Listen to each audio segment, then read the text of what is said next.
Hey everyone, Miss GoElectric here, and for today's In Charge segment, I have the Director of Global Strategy from NIU, which is Joseph Constanty, right? Yes, it is. That's correct. Well, thank you for joining us today, Joseph. Thanks for having me. Of course, you work for this company that has a really high impact and you create a lot of products, Yep. but I want to learn a little bit more about you first, because you're in a very particular type of role that is important to growing the company. So you guys started in about 2014 and you've come a really long way. You also are NASDAQ listed, which is a really significant thing. So can you talk to me about the role that you're playing within the company and how that impacts your growth strategy? It's been interesting. So I joined the company in early 2016 to help take us outside of our home country of China, where at that point was a majority of our vehicle sales. And in doing so, we were setting up all the operations, the sales, the marketing at a global scale. So we focused in on Europe way back in 2016 and then began to wander out into different territories like North America, South America, and throughout East and Southeast Asia by 2018. But in my role then, myself and one other gentleman, we built the team basically from scratch, and we were basically a startup inside a startup, which was a huge challenge to say the least. But you know, I came on board because I had come from many startups background inside China. I'd been living in China since basically the year 2000. So it'd been, at that point, it had already been like 15, 16 years that I'd been living there. And one of the co-founders of NIU had been a co-founder of mine in a previous project in China. So that's how I found my way into the NIU family. And you know, my role now has evolved from being the guy that was out there building the NIU business and working with new distributors, new partners at a global scale, to working with our headquarters to figure out, what is it that we should be focusing on next? Is it new product? Is it new business model? Or is it completely new territories that we haven't tapped into yet, say like India or Africa, which is still really virgin territories for electric, and especially even two-wheel electric, which is the dominant form factor that moves people around those regions. So to answer your question in a short way is, right now I get to focus in on what NIU wants to do in the next 2 or 3 years. And I feel really lucky to have this role because we have an incredible team backing us up in China, from our R&D team, which is based in Shanghai. We have an incredible factory that's able to produce 1.5 to 2 million units a year just outside of Shanghai.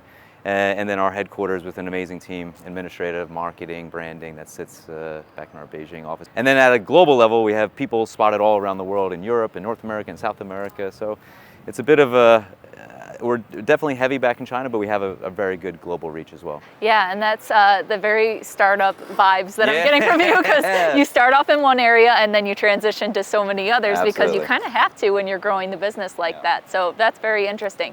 I want to kind of tap into where you were before this, though. Were you in the eMobility business before? And if you were not, what kind of drew you into going into it? Yeah, so I wasn't. Was definitely not in the automotive sector whatsoever. In fact, I haven't owned a car since 2002. Oh, wow. So it gives you kind of perspective of my feelings about big 4,000 pounds of steel with wheels. Sure.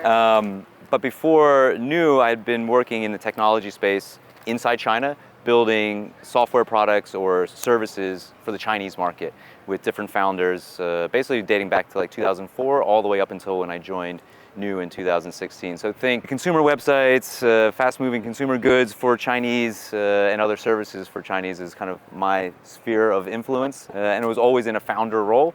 So basically taking companies from 0 to 1. And the reason that I joined NIU and the reason they brought me in was because I'm pretty good at bringing things from 0 to 1, and then I hand it off to the operators from 1 to 10. So they execute the rest. Exactly. Well, that's really interesting and unique, because one thing that I find is significantly different from your product than a lot of other products on the market is the technology and software side of things. Yeah. So how has that kind of informed your decision along the lines of the product and kind of moving that forward? Do you have any input there? Oh, I have a bit of input. The headquarters definitely, they drive direction of product and overall business models. But I think the other interesting thing to know about NIU as a family of founders, and then the people that followed on, no one really came from the automotive industry either that started this company. Interesting. Everyone came from technology. We had a few passionate people about the motorcycle space, in the automotive space. So we really looked at the vehicle way back in 2014 and 2015. In China is that we saw there was an opportunity in China where there was no lithium-ion scooters. It was all lead acid, and that was all that was on the market at the time. And one of our founders, Token Hu, came in and said, this doesn't make too much sense. If my phone is using these lithium batteries, why are my vehicles not using them, right? And obviously Tesla was already a thing by then, but there was really no one building lithium-ion battery scooters mopeds at that time. And so we jumped in and we looked at, okay, we've got to build a great vehicle that's a bit sexy, but at the same time, let's build from the cloud down. So we always think technology before we think about the vehicle. So we build everything we build up in the cloud, all the way down to the IoT, all the firmware that goes into the bike, as well as all the hardware pieces for the controllers, the battery, the motor. So we think tech before we think vehicle. And then we build a sexy skin of a vehicle around it. And I'll say that's probably one of my favorite things about it, is just looking at it and thinking that it is a really nice looking product, because people that are going to be spending that kind of money on, even an eMobility device, it's a good chunk of change. Yeah. You want it to look good when you're riding it around. Absolutely. I think one of the things that we very early on set out was that we want to build a purpose-built vehicle for urban mobility that was affordable, and that someone who did buy it, they felt proud to ride it. And I think that's really, really important because for a long time, a lot of these micro-mobility type of products weren't really designed very well, or they looked a bit cheap. And so we came at it from a different angle, which is to give them a bit of tech, give them some good design, and give it an affordable price so they're like, yeah, this is cool, I feel cool on this. And that is actually, there's jobs to be done when you build product. And one of the jobs to be done of a mobility device is actually to make people feel proud of what they're using. And that's a huge impact on the decisions they make to choose our vehicle over a competitor's vehicle, for sure. Absolutely. Now, of course, the majority of the products you initially were selling in the Chinese market, it's very popular over there in comparison to the U.S. market, but we're getting there slowly and surely. But can you talk about the other markets that you are selling your products in? Sure. People not living in China don't realize the scale of China for two-wheel electric mopeds and scooters. There are 45 million vehicles a year, scooters, mopeds sold. Wow.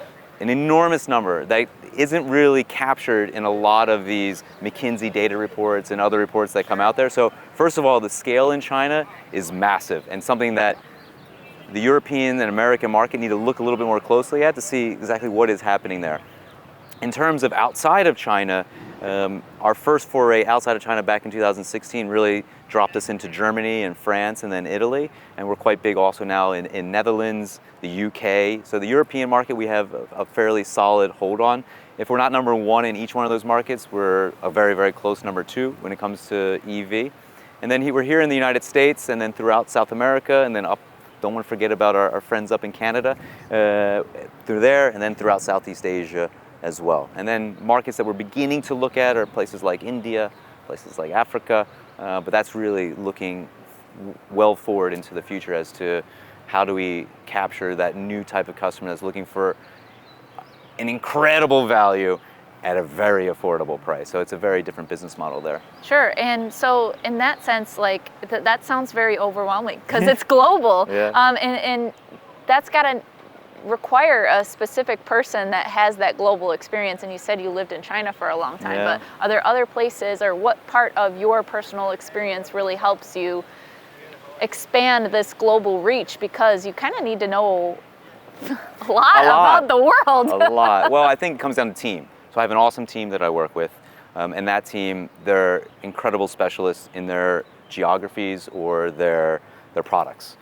So I really lean on them to be able to get the information that I need to help me make decisions and to relay information back to the ultimate decision makers making product.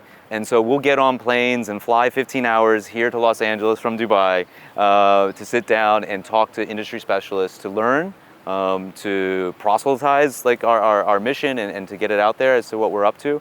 And I think my experience from China, now I live in Dubai, and really, I'm on a plane, I'm in a hotel room probably 250 to 300 nights a year in order to be able to push this message out to the world and to learn at the same time. If you're not in the markets and you don't have people in the markets, well, you're up the creek without a paddle. That's yeah, for sure. For sure. And you say you don't drive a car, and Yeah. you're on planes. Yeah. But when you're at That's home, my sin is being on the planes. right?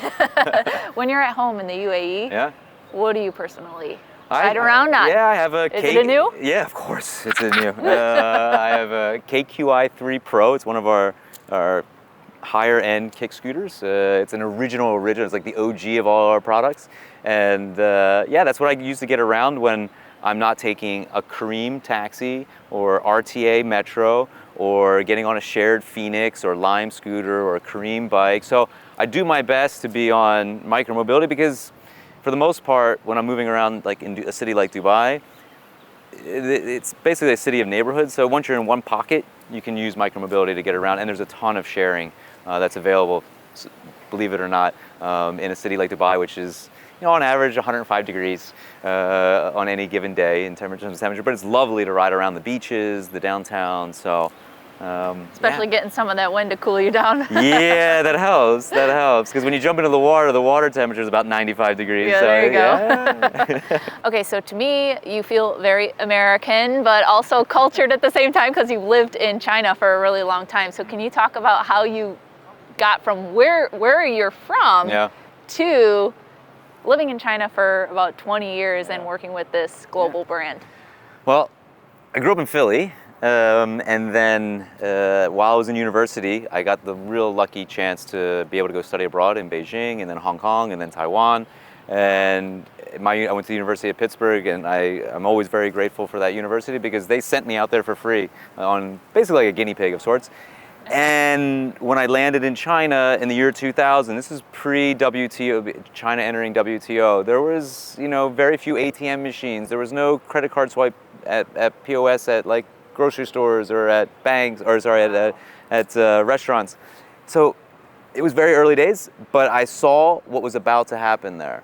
And I thought to myself, let's be a part of history, because I think what's about to happen here will never happen again in my lifetime and probably many, many, many people's lifetimes. And I put the money on the right horse and been in China basically since 2000 all the way up until early 2020, and where I jumped over to Dubai, where it's nice and sunny every single day. But my time in China really gave me perspective of, initially, I was coming from the United States, and I was coming into China, so I had lived in the future, and I was walking back into the past. And then as just in a few short years, like entered the WTO, now it's like the 2008, the Beijing Olympics, and now I'm living in the future in China. And when I would go back out around the world, I begin to live in the past. And so what I began to see, the trends, both technology-wise, basic internet services, and then mobility, you know, we were riding electric vehicles en masse in China in 2008. Wow. Yeah, like not like a few here and there, like the entire fleet of vehicles, of electric mopeds was already electric, lead acid. So we had, like, the movement had already begun, and that was just, you know, incredible to see. So by the time I joined NIU in 2016, you know, this is a decade-old business almost. And we were joining at a point where we were kind of helping to transform the space away from dirty lead acid to cleaner lithium-ion batteries and smarter batteries as well. So I think that's my perspective on everything from living in China is this kind of like living in the future to the past, and then the past to the future and back again. So kind of like the movie Back to the Future. That's interesting. Yeah. Well, what a whirlwind I'm sure it was, Yeah. and you've probably learned so much from that experience of. Yeah, I wish more people took the opportunity or were given the opportunity that I was blessed with to be able to go out and experience the world, because it gives you obviously a different perspective on different cultures, different people, different business situations, and kind of puts everything in a completely new light for how I operate when I come back here to the United States, when I deal with other Americans, and then how I deal with Europeans or people throughout Southeast Asia or even in China. I realized that there's really no recipe to how to work with anyone at a global level. It's all have to be incredibly super local. And that took many, many years of me trying to be the American in China, and then realizing that I can't do it that way. I have to take a step back and work within the ecosystem that I've been given. When I first started my channel, actually even before I published like one of my first videos, I reached out to NIU to come explore, because at that time you were opening up the flagship store here in the LA area. Okay, cool, yeah. And I really wanted to tour and see the products and stuff like that. So I've been a fan for a really long time. But to that point, you have probably about a half dozen stores in the United States right now. Flagships. Is that correct? Flagship, yes, yeah. Flagship stores. And you not only sell the product out of there, but you also have a partnership with Best Buy, is that correct? Yep. And so you could buy some of the products through there as well. Mm-hmm. But not only can you buy the products, some people may drop their scooters or might want warranty repairs and things of that nature. So can you talk about the serviceability side of things? Because do those flagship stores provide service, or what does that look like, especially with your partnership with Best Buy? Sure, great question. And I think that, so we sell multiple types of vehicles in the United States. So we sell electric mopeds, so think like Tesla meets a Vespa and they had a baby, that would be that form factor. So we have those types of mopeds that we sell through an independent motorcycle dealership network of 100 plus stores in more or less every state in the United States. And then we have our flagship stores, which are owned by local entrepreneurs that really believe in the brand and only sell our product. And they'll sell our mopeds, they'll sell our scooters, they'll sell our electric bikes. And all of them have the capability of doing after-sales service for the mopeds and the e-bikes. The kick scooters is a work in progress right now. So technically, if you were to buy one of my scooters online or through a store or at Best Buy or somewhere else, you'll actually end up having to box it up. We'll send you a box. You'll send it into our service center. You'll get it back in 7 to 10 days, and it'll be fixed as long as it's under warranty. We are working right now with our different independent dealers to begin the training to be able to do some more of the elevated services that are needed on these. Maybe it could be a motor fix, or it could be fixing brakes, etc. So this is I think for the whole micromobility sector, this is kind of the game changer that has to happen at scale for all of the brands, not just for NIU. Sure. And I think this is a huge opportunity for that very industrious entrepreneur that's out there right now somewhere in the United States that can build a business model around servicing all of these different form factors of electric bikes, electric scooters, electric mopeds, because no one's doing it well. Nobody.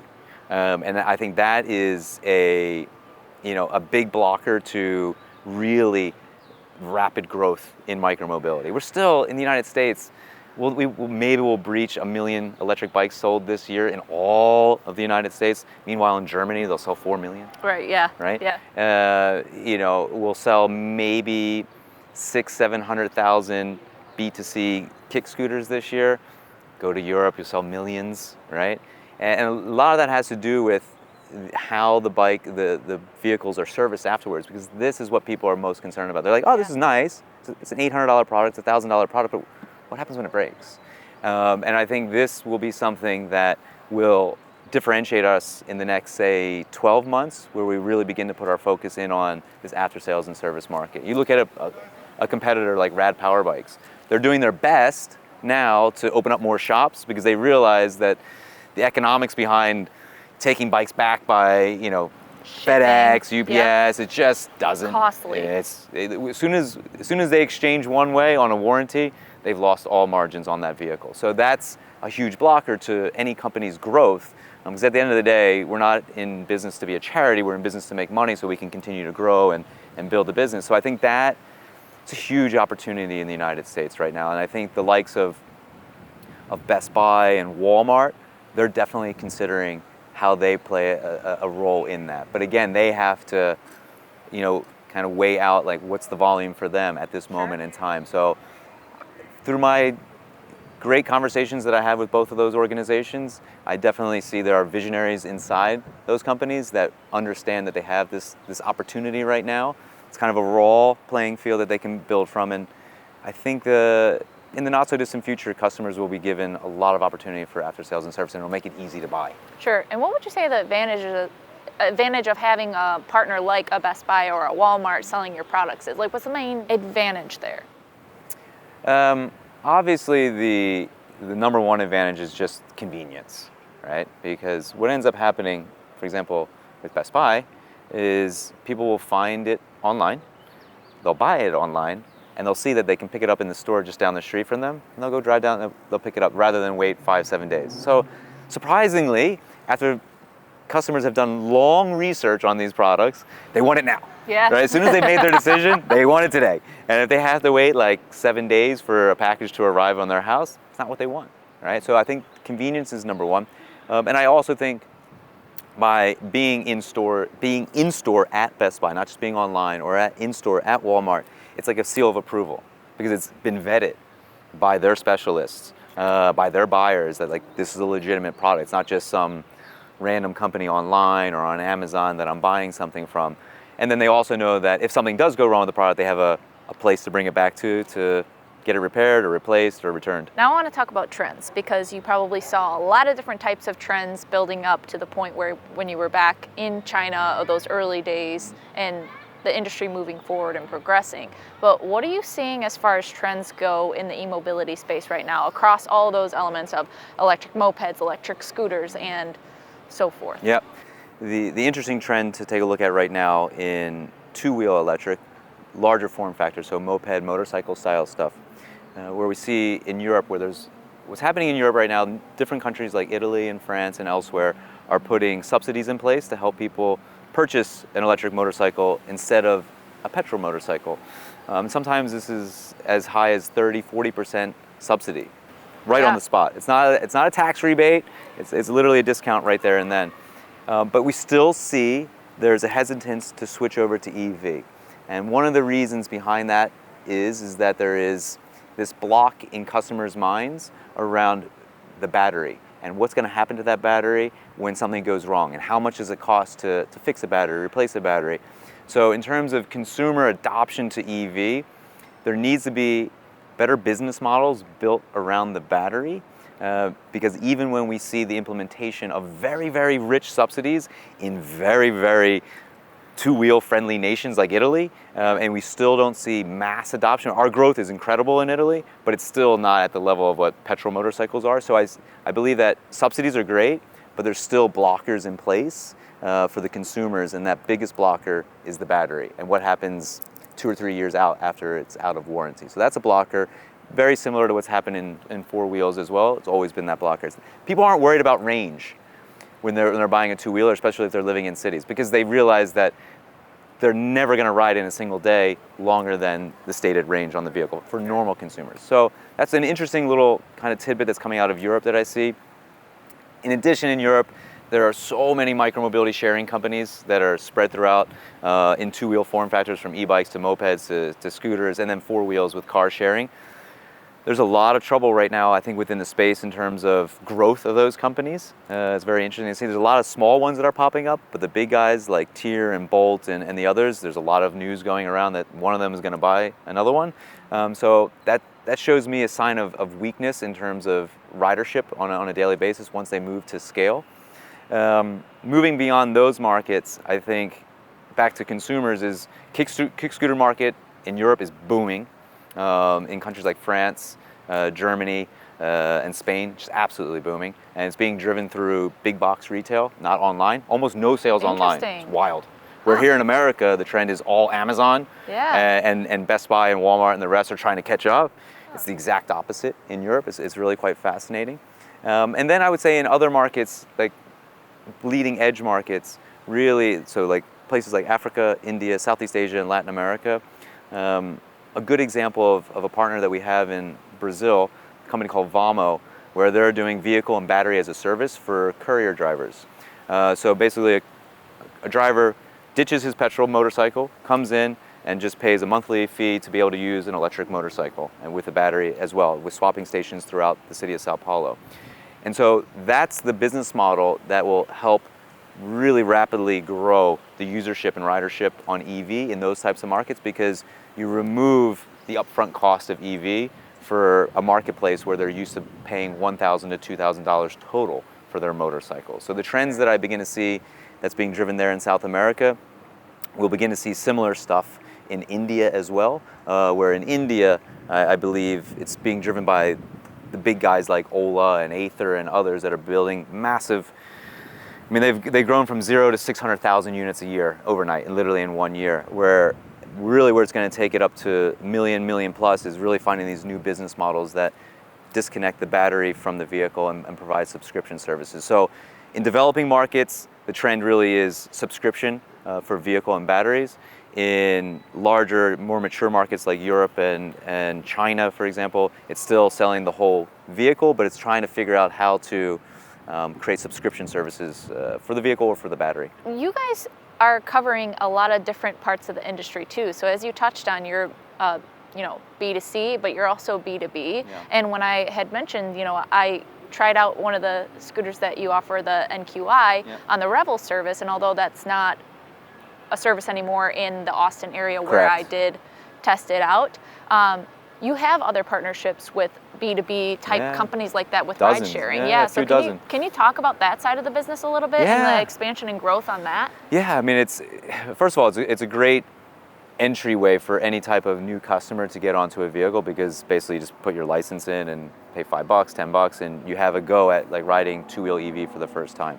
But we've been working with companies like Revel, whose real base is in New York City, where in Brooklyn and Manhattan, I think they have close to 6,000 or more vehicles in that fleet. Everywhere. They're everywhere. You can't miss them.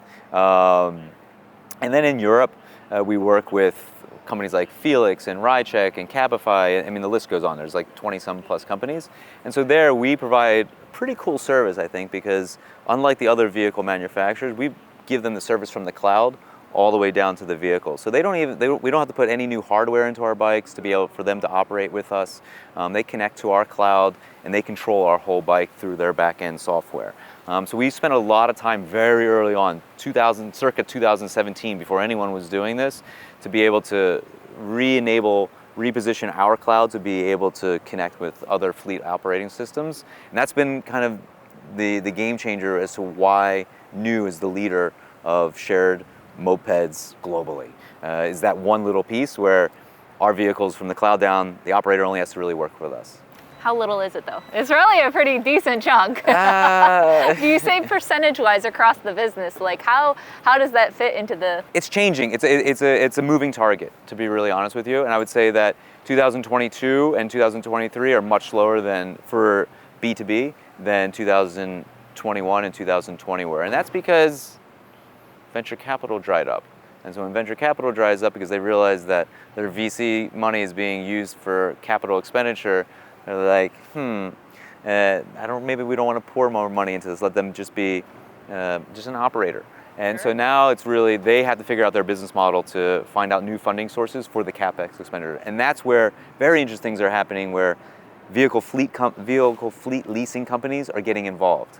And so these different moped companies have gotten to a level of maturity where they have a sound business in specific markets. And now they're finding smart money that's not venture capital, that comes with giving up equity, that just very low, monthly payments to be able to lease vehicles from a company that specializes in this space. And once they get that locked in, I believe we'll see growth again a year, 2 years out for sure. Sure. Yeah. Now, talking about the product once more, what would you say is the feature or set of features that are going to be the most change or improvement of quality of life for the customers? Well, I think if we could get more Americans on mopeds and infrastructure to support that riding of mopeds in American cities, that would be great. Our moped bikes, all the batteries are removable. So you can bring that UL certified battery up into your home, plug it in, charge it at night. So if you live in a city, it's brilliant, because you just leave your bike out at night, leave it on the street. Especially those people living in places like New York City and San Francisco and elsewhere, they don't have a place to actually charge their bike. So that piece of just very basic hardware technology to be able to remove the battery, take it in at home is brilliant. And then from a software side, I think all of our vehicles have the ability for over-the-air updates. So just like a Tesla, as we improve different elements of the vehicles, whether it's the firmware that goes into the controller or a BMS update, we'll send you a notification and say, hey Lacey, your bike needs an update. Do you want to update now? You select yes, no, and bang, within minutes, you have a brand new vehicle. And so bringing that type of level technology down to a $5,000 product or a $3,000 product, I think for our larger mopeds and our $1,000 scooters. I think that type of level of service and peace of mind for customers knowing that their vehicle is always improving is, I mean, yeah, that's it's a big well deal. worth the price. I think it's almost becoming to a point where people are expecting it now. Yeah. When we did it originally, people were like, "Oh wow, this is amazing!" It's amazing, yeah. And now it's like, you don't have OTA? We're like, hey, we tell No the deal. brands. Yeah. Exactly. People have been educated, and that's good to see. Yes. And so, what would you say on that note, technology-wise? Do you think still is the untapped part of the business that you see the future of e-mobility going towards? I mean, there's always this. I mean, you know this. There's the moving target for batteries. And finding kind of that sweet spot for the chemistry for the batteries. You know, there's now a movement to go to these sodium-ion batteries, and if they're able to get the proper energy density into those, that can be a game changer, especially in micromobility. But let's put that as a bookmark over here, to be determined.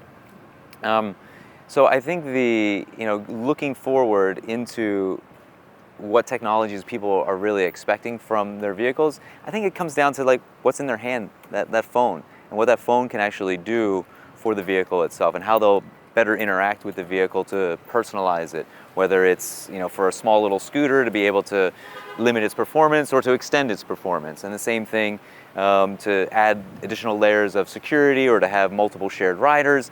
I think the opportunities are limitless. It's just where's your imagination, and I think that at the end of the day is kind of the basics of the forward-looking pieces of technology. But I think it all comes back down to affordability, right? So we never want to overspec our products because we want to make sure that they remain affordable. So we can put beautiful like TFT touch display screens on all of our vehicles or scooters, but in sunshine like that we're experiencing here today, are you going to be able to see your screen, right? So I think sometimes designers and engineers love to geek out and overspec. And then guys like me are a little bit more practical and be like, yeah, it'd be nice to have, but is it a must-have, and does it actually bring value, and does it deliver a job to be done? And like that's where the real balance around technology is. And because I'm not a designer and I'm not an engineer, I'm not going to dive deep and nerd out on technology. But I think at the end of the day, battery technology could be a game changer for micromobility. Definitely all the form factors that we're working inside of. And then different levels of connectivity and really what the app can do for the vehicle as well. Now, you are working in the two-wheel business, but is there any kind of dabbling into the four-wheel in the future? What does the 5-year plan look like? I think four wheels for new will remain not a direction that we'll take. Our DNA is two wheels, and that's where we'll stay. If we're following on to trends, that's always nice. So kick scooters, we were a little bit late to the game. But we're fine with that because we learned a lot from what the industry was doing, and then we began to build better products faster than our competition. Looking far into the future in the American market and the European market, it's a combination of building better products, but also working with local government to help guide them build better infrastructure to be able to support the adoption. Because if you look here, like in a city like Long Beach, who they have a very proactive Department of Transportation, I'll be honest, it's a little bit lacking still when I compare it to a city like Amsterdam or Paris or Barcelona or elsewhere. So I think building product that people want is definitely obviously something we're going towards. Working with governments to be able to assist them in their thinking, and then if we were to look at new types of products or new markets, personally, this is not the direction of the company, but personally I'm trying to push us in this direction, is really, I think the next 1 billion EV rides, excluding people riding on electric buses in China, is going to come from places like Africa and Latin America, where new business models will completely transform the types of vehicles, move them off of petrol and onto electric. But it will definitely be dependent on not just OEMs building great vehicles and motorcycles that are similar form factor and performance to the petrol, but it'll also be building those partnerships with local utility companies, power generation companies, and the existing infrastructure of the BPs and the Shells of the world, right? And I think that's a direction that I'm excited about, because I think that's where you get the next billions of people, billions of riders, and riding on the back on bodas on EV. That's where I think the fun future of EV, and that's why I continue to work at NIU, is because we have the capability to do it. Yeah. Now we have to find, is it something that we really want to do or not? Obviously, we're here at Electrify Expo, and I'm constantly running into people who are extremely interested in going into electrification. Yeah. And I gotta imagine that you're really trying to expand the team across the board with all the work that you're doing. We are. So can you talk about how you find the talent to come work for a brand like yours? Yeah, it's a challenge, right? Because we're at a global scale, so I have to find talent in different regions around the world, whether it's Germany, France, the United States, or throughout Latin America. And a lot of the time, people come to us. So those people that, I love those people that just reach out to me on LinkedIn or somehow find my email through some other type of contact and just ping me and say, hey, I'm looking for a job, I want to do this. And we may not even have a JD ready for that type of person, and we'll still bring them in, we'll talk to them, and we will begin to, maybe if we really like the person, we'll actually craft a position for them. So that has definitely happened on several occasions. So in the US and in Europe, right now we're recruiting actively to bring on kind of our forward sales focused people right now. So those that are people that are passionate about micromobility, electric, maybe don't even have sales experience in the automotive world, but just general sales experience, please reach out to me on LinkedIn and we will get you in our wheelhouse of recruitment.